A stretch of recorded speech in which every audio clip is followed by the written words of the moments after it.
saudara Rosli, ahli-ahli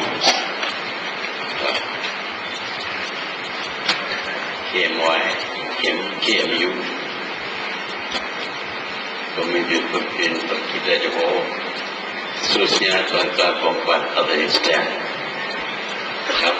Assalamualaikum warahmatullahi wabarakatuh. Lebih dahulu saya ucap banyak terima kasih kepada KMU yang telah sudi jemput saya ke majlis ini pada pagi ini, disertai pula dengan Perkita Johor.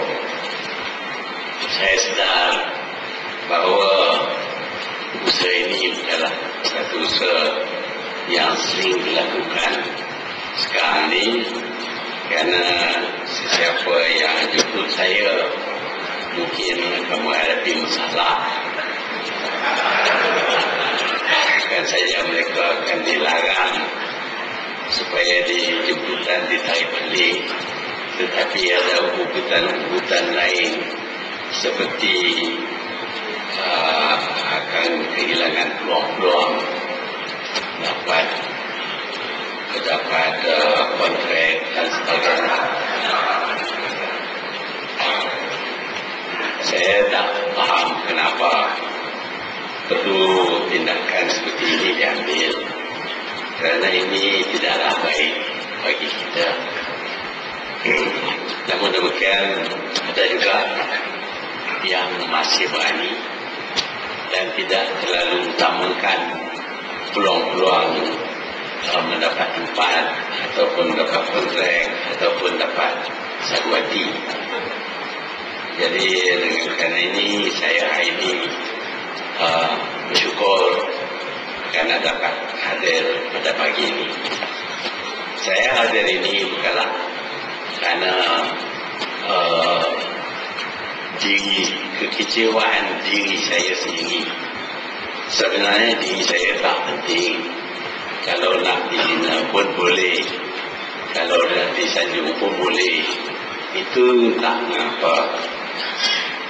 Yang penting ialah masalah negara kita ini, negara yang bertuah ini, negara yang berbilang kaum ini, negara yang tidak siapa pun dahulu percaya boleh aman dan maju. Tetapi alhamdulillah negara kita ini aman dan begitu maju sekali, sehingga dia dianggap sebagai contoh kepada negara-negara membangun yang lain. Dan kalau kita soal kepada diri kita, kenapakah negara yang mempunyai begini banyak masalah perkauman, masalah agama-agama yang berbeza-beza, masalah kedudukan kaum yang tidak seimbang, bermacam-macam masalah ini, kalau ditanya kenapa kita berjaya, jawapannya ialah kerana rakyat Malaysia mempunyai sifat-sifat tertentu, kerana